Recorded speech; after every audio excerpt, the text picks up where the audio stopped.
के लिए गुरु जी का पुत्र है, नाम है अश्वत्थामा। अश्वत्थामा या मित्र, क्या बात है, क्यों करा रहे हो? दुर्योधन बोला, महाराज गुरु पुत्र, मुझे इस बात की चिंता नहीं है कि हम युद्ध हार गए या हम मरने वाले। मुझे मात्र इस चीज की चिंता लग रही है कि हम 100 भाई थे, 99 तो मर ही चुके हैं, मैं ही अकेला बचा हूं, अधमरा हूं, मैं भी मरने ही वाला हूं। और पांडव 5 भाई थे और 5 में से किसी एक का भी बाल बांका नहीं हुआ। मेरे मन में मेरी आखिरी इच्छा यही है कि कोई एक ही पांडव मर जाए, ना 5 मरे तो एक तो कम से कम मर ही जाए, एक तो कम होवे। ये है दुष्ट की पहचान। दुष्ट मरता भी हो फिर भी अपनी पहचान नहीं भूलेगा। दुष्ट न छोड़े दुष्टता, दशा भले जो होए, ज्यों ज्यों कुचलो सर्प को, त्यों त्यों क्रोधी होए। सांप को जैसे जैसे आप कुचलोगे तैसे ही तैसा क्रोधी होता चला जाएगा। भाई आप सब मरे, जैसे आप थोड़ी मरेंगे, मतलब कोई मरेगा तो क्या कहेगा, सीताराम सीताराम हरे कृष्ण कहेगा कि नहीं कहेगा? आप लोग तो नहीं मरेंगे। जैसे कोई मरता है व्यक्ति तो क्या कहता है, सीताराम सीताराम हरे राम। लेकिन ये सीताराम हरे राम नहीं कह रहा है, पांडव को मार के आओ, कोई पांडव को मार के आओ। सुकृत न छोड़े सुकृति, कपट न कपटी नीच, मरस सिखावन दे गए बेगी धराज मारी। कपट महाराज कपटी अपना कपट नहीं छोड़ सकता। अब कह रहा है कि किसी एक ही पांडव को मार दो। दुर्योधन बोला, महाराज कोई मारने वाला तुम मार सकते हो? अश्वत्थामा बोला, हम तो मार सकते हैं, लेकिन ये बताओ, इतना बड़ा महाभारत का भीषण भयंकर युद्ध हो गया, लेकिन तुमने सबको सेनापति बनाया। 15 दिन के लिए तुमने जो है पितामह भीष्म को सेनापति बनाया। 2 दिन के लिए महाराज जो है द्रोणाचार्य को, जी हमारे जो पिताजी हैं द्रोणाचार्य, उनको भी सेनापति बनाया। आधे दिन के लिए शल्य को भी बनाया। लेकिन महाराज यदि तुम 1 दिन के लिए भी मुझे यदि सेनापति बना देते तो महाराज परिणाम आज दूसरे होते। महाभारत के युद्ध में कौन कितना बलशाली था, स्वयं कह रहा है द्रोणाचार्य का पुत्र अश्वत्थामा कि भीम को चाहिए 3 दिवस,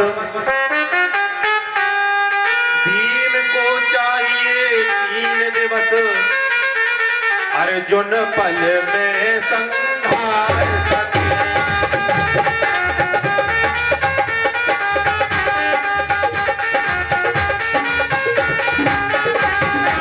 और बस 3 घड़ी में द्रोण कुंवर, बस 3 घड़ी में द्रोण कुंवर, ये सेना सारी मार सके।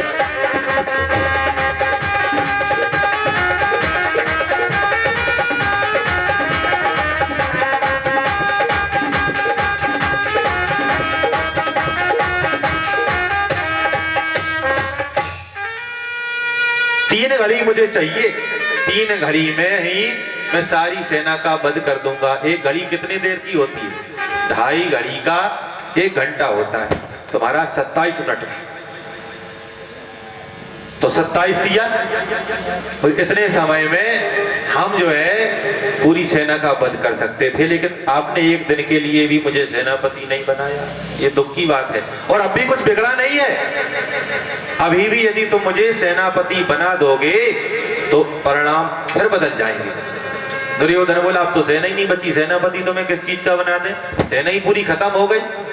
अरे अभी थोड़ी खत्म हो गई सेना, सेना में 2 लोग हैं। कौन है? बोले अभी कृपाचार्य जी हैं और कृतवर्मा, 2 लोग हैं। कौरवों के कुलगुरु कृपाचार्य जी सेना में बचे हुए हैं और कृतवर्मा बचा हुआ है। ये 2 सैनिक हो जाएंगे, हम सेनापति हो जाएंगे, तुम राजा हो जाओगे। अभी देखो परिणाम बदल देंगे। अब तो महाराज चला, अपने रक्त से तिलक कर दिया दुर्योधन ने अश्वत्थामा का। और ये अश्वत्थामा पापी आज चला है पांडवों को मारने के लिए। तो एक उद्यान में गया, तो उद्यान में इसने एक तरकीब निकाली कि किस प्रकार से पांडवों को मारा जाए, किस प्रकार से मारा जाए। बोले काक उलूक न्यायवत। कौवा और उल्लू की आपने लड़ाई देखी होगी। जैसे कौवा होता है तो दिन में उल्लू के घोंसले में प्रहार कर देता है। दिन में जो है कौवा उल्लू के घोंसले में प्रहार करता है, लेकिन उल्लू दिन में कुछ नहीं बोलता है क्योंकि दिन में दिखता ही नहीं है। फिर रात में जाता है उल्लू, रात में वो उसके घोंसले पर प्रहार करता है। तो इसने विचार किया कि हम रात्रि में जाएंगे। तो रात्रि में ये गया। तो महाराज पांडव तो शिविर में थे, लेकिन भगवान जिनके रक्षक हो उसको भला कोई मार सकता है? भगवान मुरलिया वाले खड़े हैं और पांचों पांडवों से बोले, पांडव आज विजय की रात्रि है, इस तरह हम यहाँ नहीं रहेंगे, चलो आज नदी के किनारे चल करके भगवान का भजन करेंगे, क्योंकि भगवान पांडवों के रक्षक हैं। जिसका रक्षक कृपा निधान उसे कोई मार नहीं सकता। श्री जगन्नाथ का भक्त जगत में हार नहीं सकता। श्री जगन्नाथ का भक्त जगत में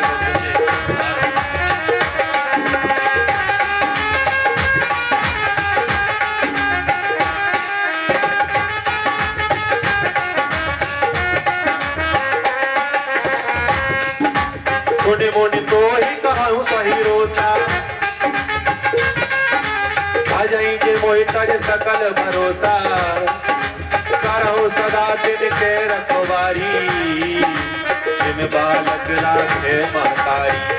करहु सदा तिनके रखवारी। जय हो। जिन बालक राखे महतारी। जिन बालक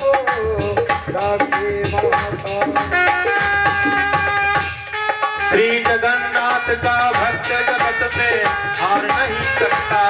श्री जगन्नाथ का भक्त जगत में हार नहीं सकता। श्री जगन्नाथ का भक्त जगत में हार नहीं सकता। श्री जगन्नाथ का भक्त जगत में हार नहीं सकता। भगवान रक्षा कर रहे हैं पांडवों की। भगवान का कहना है, अनन्यास चिंतयन्तो माम ये जनाः पर्युपासते तेषां नित्यभ्युक्तानां योगक्षेमं वहाम्यहम्। तो जो अनन्य भाव से मेरा चिंतन करते हैं, अनन्य का मतलब न अन्य, कोई दूसरा नहीं, केवल भगवान का जो चिंतन करते हैं, भगवान कहते हैं योगक्षेमं वहाम्यहम्।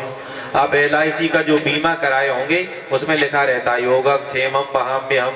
LIC तो बाद में वो क्षेम वहन करेगी, लेकिन भगवान कह रहे हैं कि मेरी फुल गारंटी है, आपके योग क्षेम की वहन करने की व्यवस्था मेरी रहेगी, लेकिन पहले आपको अनन्य भाव से मेरा चिंतन करना पड़ेगा। पांडवों को तो ले गए, इधर क्या हुआ, भगवान ने दूसरी लीला रच दी। पांडवों के पांचों पुत्र आकर के उन पांडवों की सैया पर लेट गए। सो रात्रि थी, इसको दिखाई नहीं दिया। पांचों पांडव के पुत्र पांडव वध ही थे, वो भी पांडव थे। क्यों? पांडु के वंश में जो उत्पन्न हुए वो भी पांडव। तो पांडु के वंश में तो यही जो है अर्जुन भीष्म नकुल सहदेव यही उत्पन्न हुए थे, और उनके वंश में बोले पांडव के वंश में उनके पुत्र हुए थे, इसलिए वो भी पांडव हैं। तो पांचों लेटे हुए थे, और इसने क्या किया, हत्यारे ने कालवश काट दिए बेला। महाराज तलवार लेकर चमचमाती हुई खड़क को लेकर के इसने पांचों पांडवों के शीश काट दिए। पांचों पांडवों के बालकों के शीश काट दिए, और उन शीशों को लेकर के अपने उत्तरी वस्त्र में बांध लिया। बांध करके ले गया दुर्योधन के पास। अरे मित्र, यहाँ लेटे हो, देखो तुम एक पांडव की कह रहे थे, मैं पांचों पांडवों का शीश लेकर के आया हूं, देखो। दुर्योधन बोला, अरे 5 पांडव के शीश लाओ, थोड़ा हमें भीम का शीश दे दो। भीम का सिर लिया, और महाराज जैसे ही ऐसे हाथ में दबाया तो वो शीश सिर खिल गया। अरे तूने क्या किया हत्यारे? तूने मेरे वंश में पानी देने वाला भी नहीं छोड़ा। किसको मार दिया? ये भीम का शीश नहीं है, भीम के पुत्र का शीश है। क्योंकि भीम का शीश यदि लोहे में भी मार दो तो लोहा महाराज टूट जाए, लेकिन शीश का कुछ नहीं बिगड़ने वाला। तूने हमारे वंश में पानी देने वाला भी नहीं छोड़ा। और इसको इस बात का श्राप था कि जब तुम्हारे सुख और दुख दोनों एक समय आ जाएंगे तभी तुम्हारा उद्धार हो जाएगा, तभी तुम चले जाओगे। ऐसा कह करके इसने अपना प्राण त्याग दिया। और उधर आज द्रौपदी, प्रातः काल का समय हुआ, विचार किया द्रौपदी ने कि मेरे बेटे सो रहे हैं, चलो इनको जगाती हूं। जगाने के लिए जैसे ही शिविर के अंदर प्रवेश करी, सो महाराज क्या देखा कि पूरे वस्त्र हैं सब रक्त रंजित और धड़ पड़े हुए हैं, सर गायब है। द्रौपदी ने दृश्य देखा। व्यास भगवान कहते हैं, माता शिशूनाम निधनम सुतानाम निशम्य घोरम परिताप्यमानः। माता रोने लगी। माता शिशूनाम निधनम सुतानाम, अपने पुत्रों को मरा हुआ देख करके आप सोचो जरा, आप जब पुत्र होता है तो कितने विचार करते हैं, हमारे बेटा हुआ है, अब यही हमें बांध करके शमशान ले जाएगा। कुछ ऐसे होते हैं अभागे बेचारे, क्या करें, दुर्भाग्य है उनका कि उनको बेटे को लेकर के जाना पड़ता है।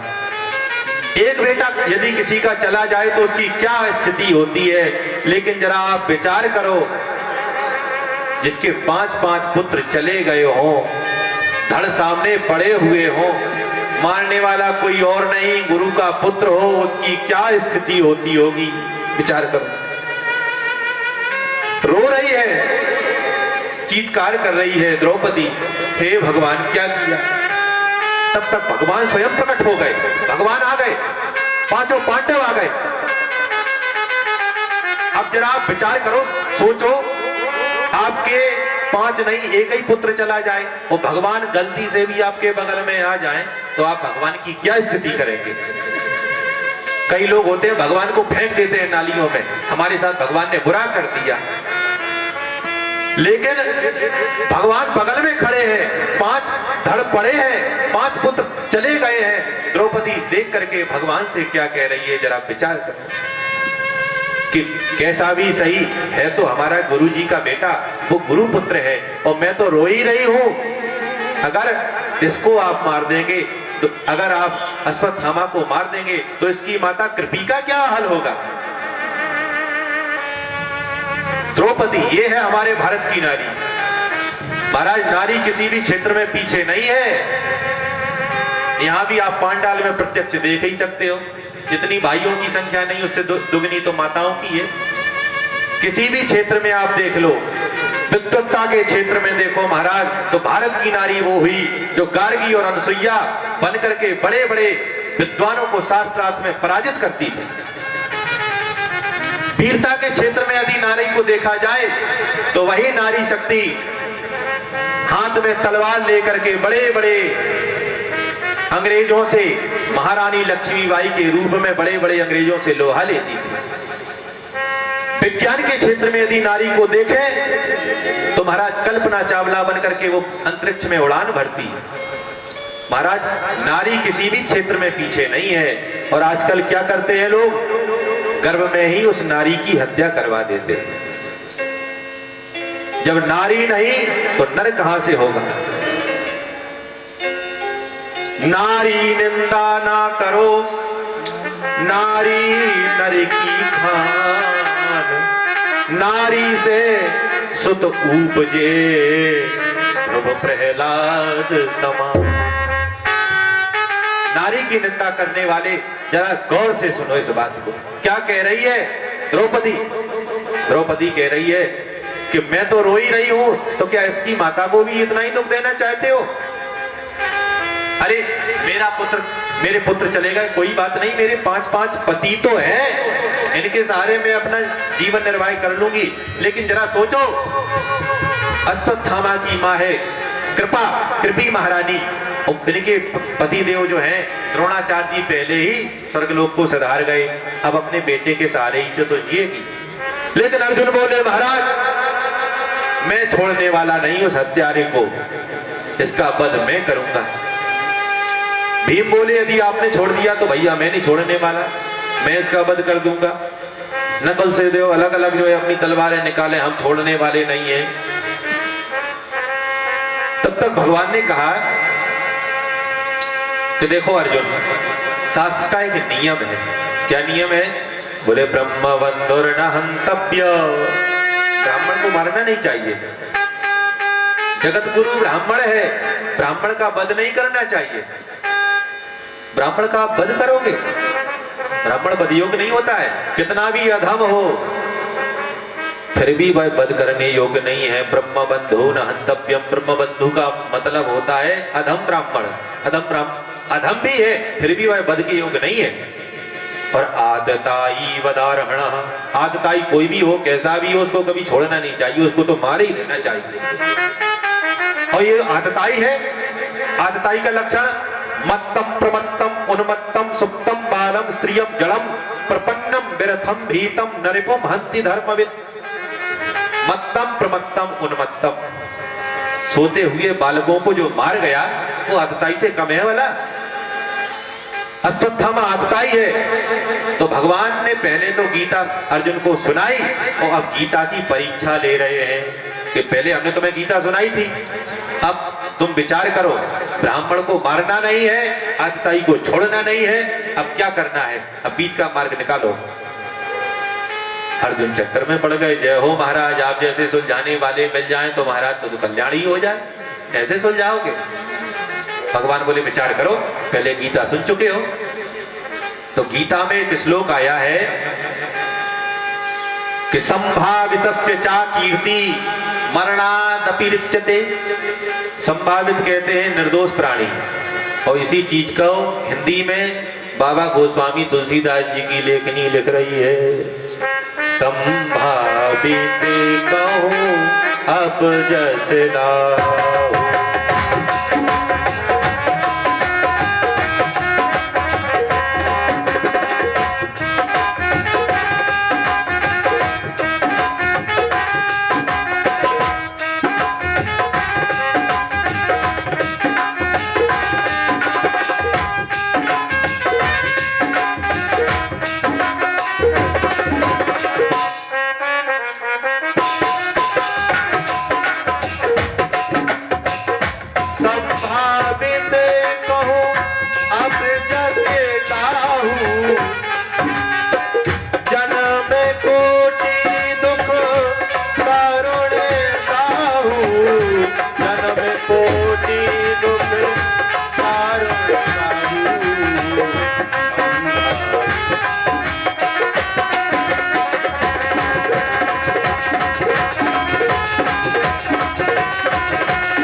बिहारी लाल की जय हो। तो सज्जन व्यक्ति होते हैं जो माननीय पुरुष होते हैं, उनका सभा के मध्य में अपमान ही कर दो, वही उनकी मृत्यु से बढ़कर हो जाता है। तो ये कौन है? ये तो बहुत सम्मानीय पुरुष है। क्यों? अश्वत्थामा कोई साधारण नहीं है, हल्के में मत लेना। जो सप्त चिरंजीवी है उनमें एक स्थान आता है अश्वत्थामा का। सुनिए आप, सप्त चिरंजीवी कौन है? अश्वत्थामा बलिर्व्यासो हनुमानश्च विभीषणः कृपा परशुरामश्च सप्तैते चिरंजीविनः। जो 7 चिरंजीवी हैं उनमें सबसे पहला नाम आया अश्वत्थामा बलिर्व्यासो। फिर एक बार नोट कर सुन लीजिए, अश्वत्थामा बलि व्यासो हनुमान विभीषण कृपाचार्य परशुराम, ये जो है 7 चिरंजीवी है। और 8वें कौन है? मार्कंडेय चतुर्थाष्टमम। 8वें चिरंजीवी है मार्कंडेय जी महाराज। मार्कंडेय जी की आप लोगों ने कथा सुनी होगी, सुनी है कभी कथा? सुना है? मार्कंडेय जी 8वें जो चिरंजीवी है, ये कैसे चिरंजीवी हुए?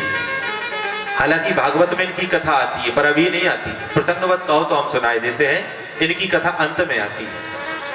एक बनारस में, काशी में, काशी से अभी हम 1 महीने पहले वहां गए थे, कैथी ग्राम पड़ता है, वहां पर जो है एक पंडित जी थे जिनका नाम था मृकंडू।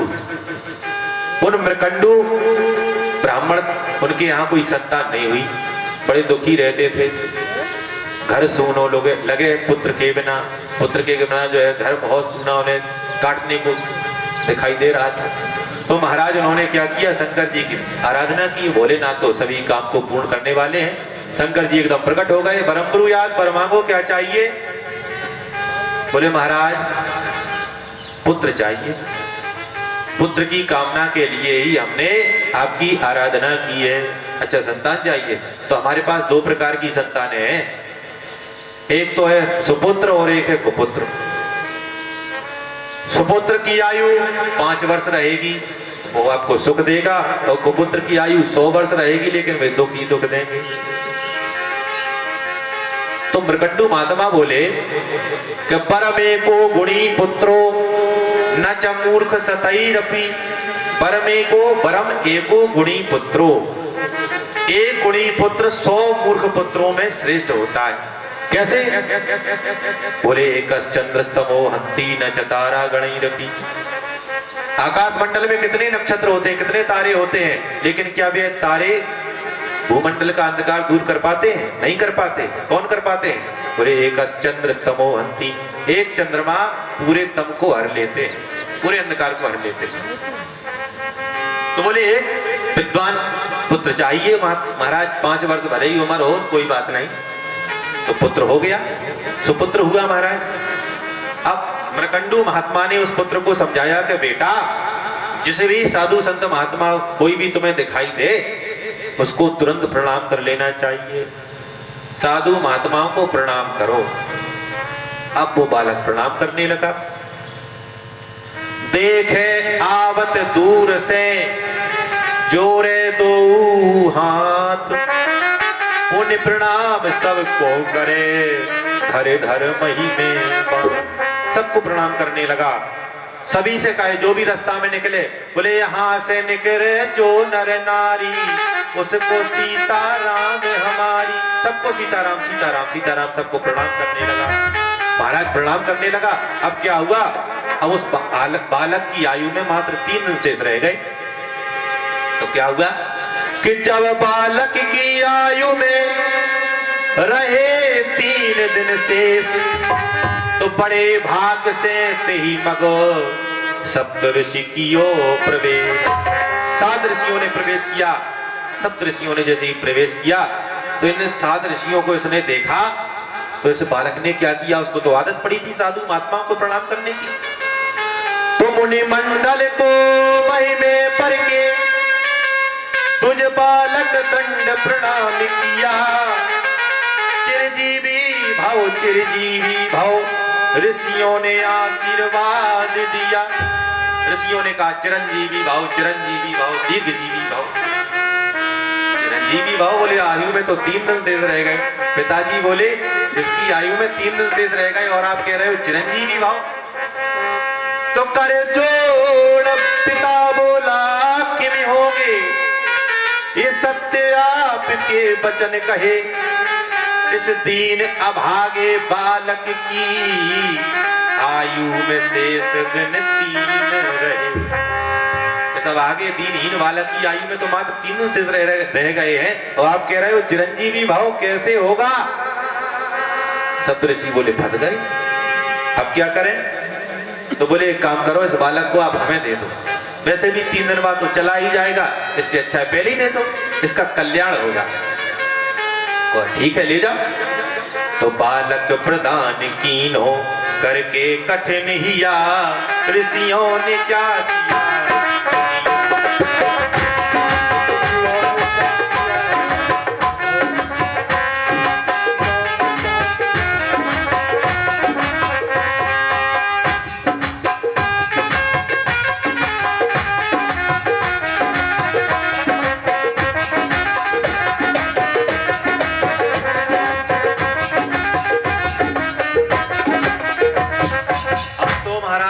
बालक लेकर के सप्तऋषि कहाँ पहुंचे? ब्रह्मलोक को पहुंच गए। ब्रह्मा जी के पास पहुंचे, बोले ब्रह्मा जी प्रणाम। ब्रह्मा जी को जैसे ही प्रणाम किया, और महाराज ब्रह्मा जी के 4 मुख थे, बढ़िया महाराज, बड़ी बड़ी जटा दाढ़ी लटक रही थी। तो इसने सोचा ये भी महात्मा जी हैं, बाबा जी हैं, तो दौड़ करके बालक गया और प्रणाम करने लगा। और जैसे ही महाराज ब्रह्मा जी को प्रणाम किया, तो ब्रह्मा जी ने क्या किया? तो ब्रह्मा जी ने अपने 4 मुख से ब्रह्मा जी ने कहा चिरंजीवी भव, चिरंजीवी भव, दीर्घजीवी भव। ब्रह्मा जी ने भी कह दिया। जब ब्रह्मा जी ने चिरंजीवी कह दिया, अब तो सप्तऋषि बोले क्या कह रहे हो महाराज?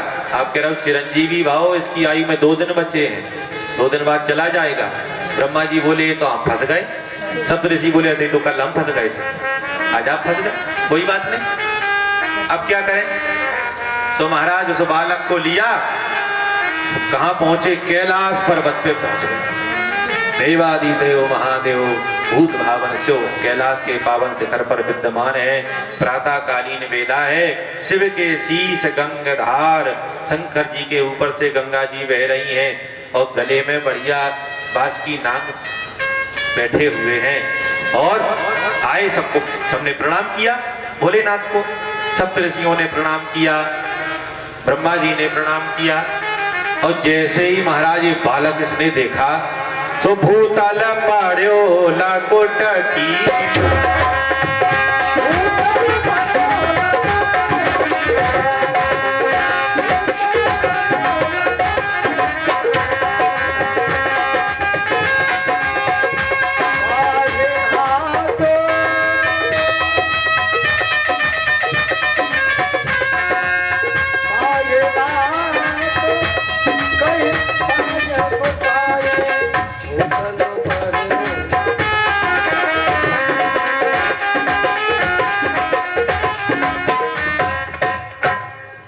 लेट गया। महाराज ऐसे प्रणाम कर दिया।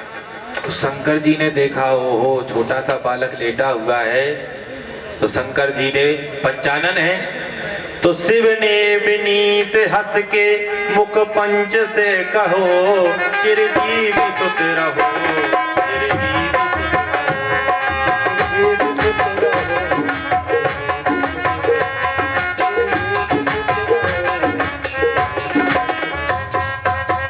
शंकर भगवान भी बोले चिरंजीवी भव, चिरंजीवी भव। ब्रह्मा जी बोले क्या कह रहे हो महाराज? चिरंजीवी भव, अब तो 1 दिन बाद तो इनके प्राण पखेरु उड़ जाएंगे। बोले अच्छा ये काशी का वो बालक है? बोले हाँ वही है, जिसको आपने वरदान दिया था 5 वर्ष तक जिएगा। तो ये है, कोई बात नहीं बेटा, जाओ जाकर के भोलेनाथ के शिवलिंग में लिपट जाओ। आज भी वहां कैथी धाम में मार्कंडेय महादेव का मंदिर बना हुआ है। हमें तो सौभाग्य प्राप्त हुआ, अभी 3-4 महीने पहले गए थे, वहां अनुष्ठान था मार्कंडेय महादेव में। वहीं बगल में मार्कंडेय भगवान विराजमान है, और वहीं पर इतने बड़े शंकर भगवान विद्यमान है। और बालक गया और जाकर के शंकर भगवान से चपट गया, और उधर यमराज ने यमपास फेंका। समय पूरा हो गया, घड़ियां पूरी हो गई, यमराज ने यमपास फेंका, और बालक हाथ जोड़ करके, आज भी मार्कंडेय स्तोत्र का कोई भी पाठ करता है तो किसी की भी कैसी भी अकाल मृत्यु हो तत्क्षण नष्ट हो जाती है। आज जो है मार्कंडेय स्तोत्र का पाठ किया मार्कंडेय जी ने। चंद्रशेखर माश्रये मम किम करिष्यति वै यमः, चंद्रशेखर माश्रये मम किम करिष्यति वै यमः। चंद्रशेखर चंद्रशेखर चंद्रशेखर रक्ष माम्, चंद्रशेखर चंद्रशेखर चंद्रशेखर पाहि माम्, पाहि माम् पाहि माम् रक्ष माम् परिपाल्यताम्। इस प्रकार से जब बालक ने उच्चारण किया, अब तो जैसे ही यम पास में आया, अब जो है भगवान देवादिदेव महादेव प्रकट हो गए। ए दुष्ट दुराचारी, अरे तेरी हिम्मत कैसे हुई मेरे वरदान को झूठा करने की? तेरी हिम्मत कैसे हुई इसके पास यमपास फेंकने की? यमराज बोले तो महाराज ये तो आप ही का विभाग है, संहार विभाग तो आप ही के हाथ में, आप ही का काम कर रहे हैं, आप ये हमारे ऊपर क्रोध कर रहे हैं, क्या कारण है? बोले ये बताओ, जब हमने कह दिया है कि 5 वर्ष की आयु रहेगी, तो बोले महाराज आप ही ने तो कहा था, सो आपके ही काम का जो है पालन किया जा रहा है। बोले वरदान हमने दिया था 5 वर्ष का कि तुमने दिया था? यमराज बोले महाराज आप ही ने दिया था। तो बोले तो हमारे हिसाब से गणना पूरी होगी कि तुम्हारे हिसाब से होगी? यमराज बोले महाराज आपने वरदान दिया तो आप ही के हिसाब से होगी। तो बोले सुनो हमारी आयु कितनी है? एक ब्रह्मा की आयु में बीते कल्प अनेक, और ऐसे 100 ब्रह्मा बने तो शंकर को दिन एक ब्रह्मा जी की आयु में अनेक कल्प बीत जाते हैं महाराज। सतयुग द्वापर त्रेता कलयुग एक बार व्यतीत होता है तो एक कल्प होता है। ऐसी सतयुग द्वापर त्रेता कलयुग, सतयुग द्वापर त्रेता कलयुग जब अनेक बार व्यतीत हो जाए तो एक ब्रह्मा की आयु। और ऐसे 100 ब्रह्मा बने तो शंकर को दिन एक। और बोले इसकी भी गणना सुनो, ऐसे दिन के मास गिन, मासों के पुण्य वर्ष, ऐसे 5 वर्ष रहे बालक सुखी सहर्ष। बोले ऐसे 5 वर्ष तक बालक सुखी सहर्ष रहेगा। महाराज समझ लो आप, महाराज अमर हो गए मार्कंडे जी महाराज। आज भी जब इस पृथ्वी पर कुछ नहीं बचता है तो मार्कंडे जी महाराज ही रहते हैं परमानेंट। उन्हें किसी को मारने की हिम्मत ही नहीं है कि कोई उनको मार देगा, आज भी है। तो ऐसे सप्त चिरंजीवी। अब महाराज क्या हुआ? अब अर्जुन भाग के गए, बोले आज छोड़ेंगे नहीं इसको, इसकी मान हानि तो कर ही देंगे। तो अर्जुन ने क्या किया, पुनः उसी प्रसंग पर लौट करके आप सब लोग आ जाइए, इसकी शिखा को मूड़ दिया, शिखा काट दी और इसके माथे पे एक मणि चमचमाती थी, उस चमकीली मणि को भी खींच लिया और तेज हीन करके धक्का दे करके निकाल दिया, भाग जाए यहां से। अब जो है इसके मन में एक ठेस पहुंच गई कि बताओ हमें अपमानित कर दिया सभा के मध्य में। अब इसने सोचा कि बदला तो हम लेंगे बेटा, कैसे भी लें, तुमसे बदला तो हम लेके रहेंगे। तो इसने क्या किया, ब्रह्मास्त्र का संधान कर दिया।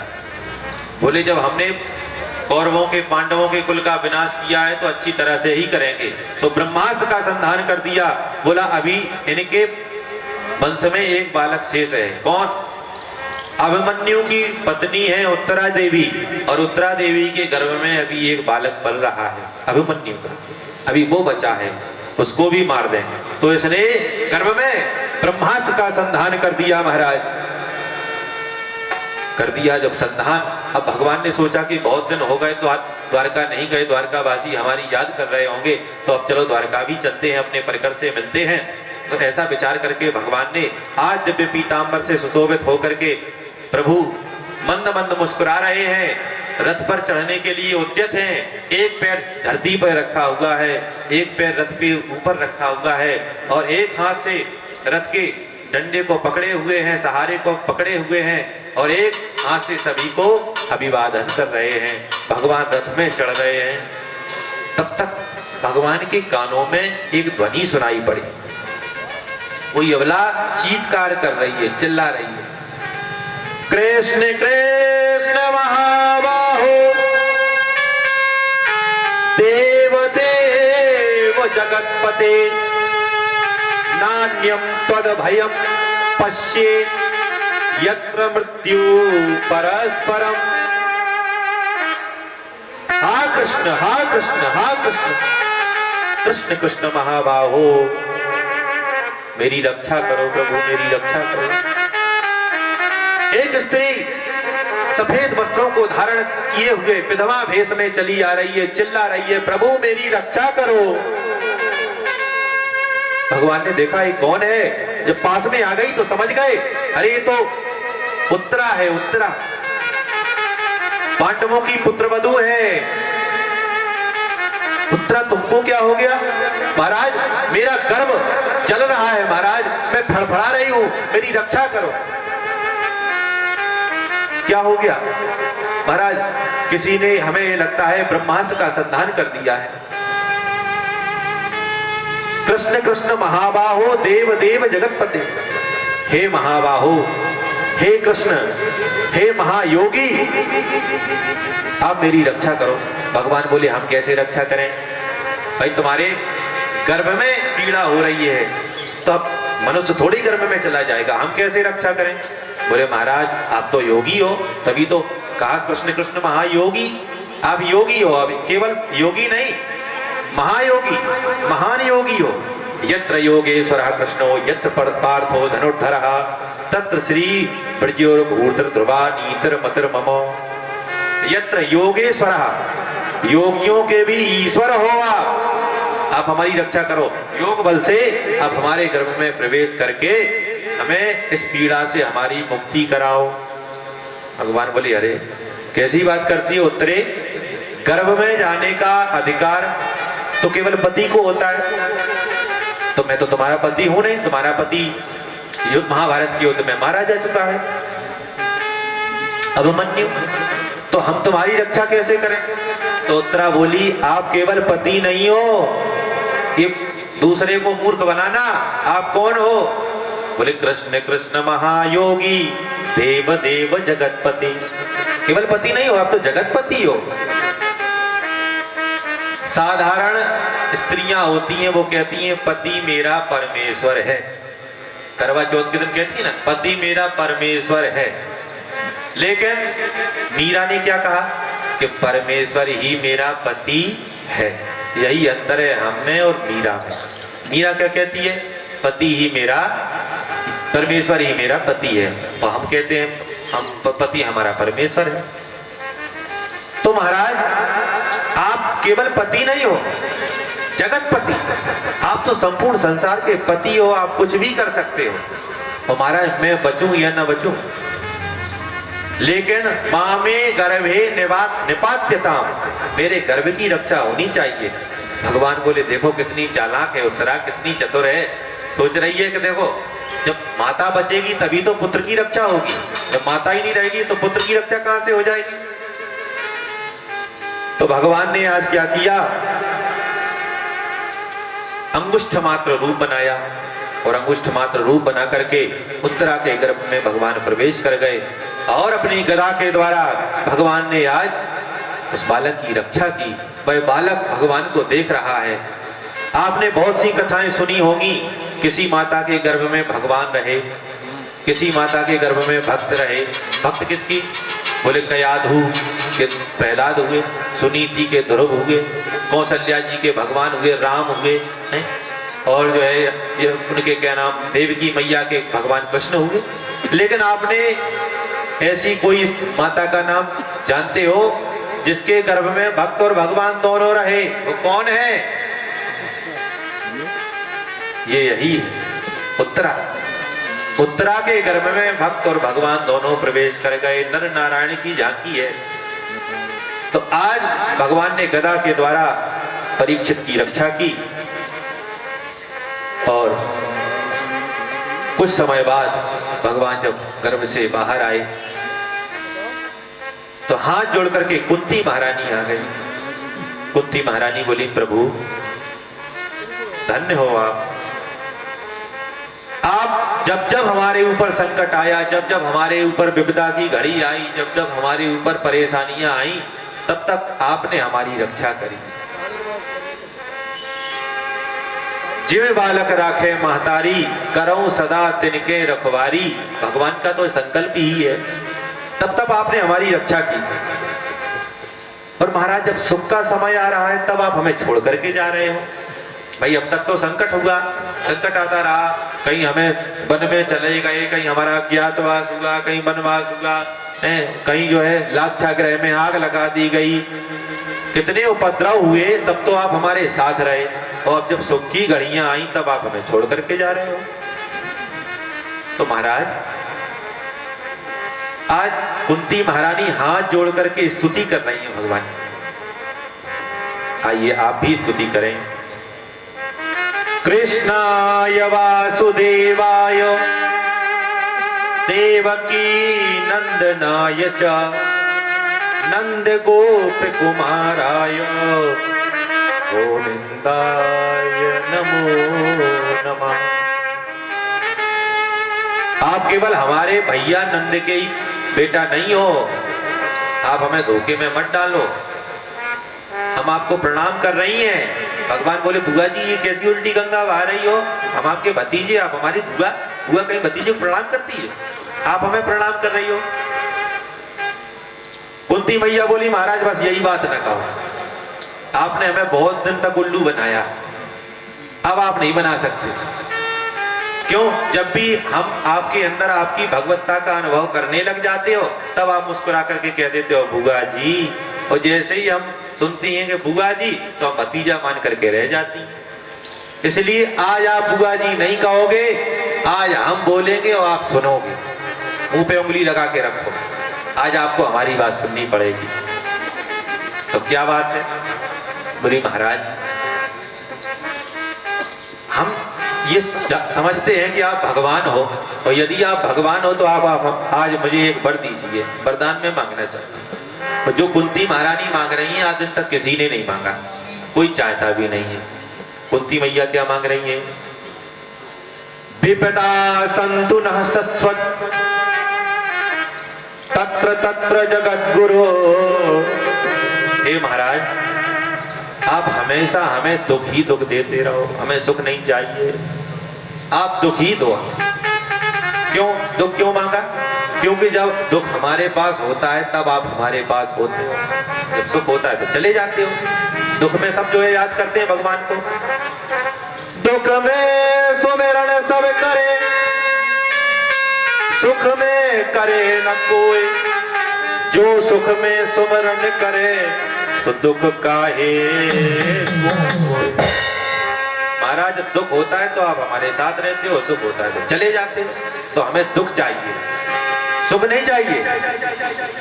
सुख के माथे सिल परे जो हरि हृदय से जाए, बलिहारी माँ दुख की जो पल पल नाम रटा। महाराज हमें तो बलिहारी दुख ही की है, दुख में हमें आपकी याद आती है, इसीलिए हमें दुख ही चाहिए। हनुमान जी महाराज क्या मांग रहे हैं?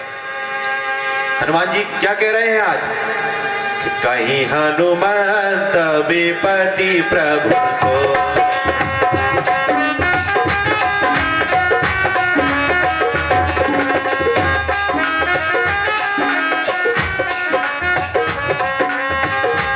कहीं हनुमंत विपति प्रभु सोई, कहीं हनुमंत